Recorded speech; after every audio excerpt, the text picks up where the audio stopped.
إن أرتمرك وروا إلهي مهدي الله سبحانه وتعالى لما أنتوا عن كوه شيء مركا ما أنت إن الحضر وده ولي واسع ولا هذا ديو صوص صحيح يعني اسكو صوص صحيح أنا بهاد لكن واحد شيء يقول إن شاء الله تعالى أنا عدهان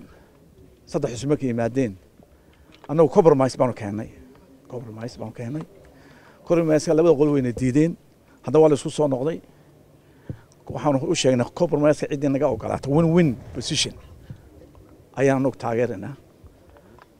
anagu waxa weeyaan bottom line ka wana inay doorasho 2009 ka dhacdo haddii doorasho dhici weydo Soomaaliland mugdi bay gelisay halkaas aan ka duulinaa marka insha Allah taala brito ayaan ii warami doonaa markaanu insha Allah taala aan xusbigan la tashano dad kale magaanaasay tacabada galiyay in asxaabtu isku soo noqotana aanu u warcelino marka insha Allah taala brita in details aan waxa ka sheekeen hadii la yiraahdo su'aal gudoomiye waxay ka hadleen xisbiga waddan wuxuu sheegay in laba jeer hore uu tanaasulay oo doorasho ka tanaasulay gudoomiye baarlamaanka ka tanaasulay maanta ay isaga loo tanaasulay arinta ma qabtaydan waxa soo dhan waxaan ka sheegaynaa brito anagu meel ku tanaasulay ma garanay in doorasho labadii la naga helo baan ognahay ya haduu tanaasul u qaatay dawa nasiib daro ya gudoomiye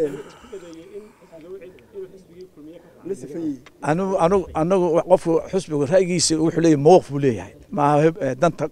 دنت أيام ذلك هوريسنا لكن هذا أنا نريد أن يشجعنا ودنا وح وتأجند أن Somaliland هين هذا مدونس إن ذلك عسى دورة شكل دحين بوطا وحكون شراء شخصيات نوجناي ملاي كحديين أنا نوجناي مركها وانس كل دارنا إن الدورة شدي عودية دعوة يا وقت حسنا وبلنا حسنا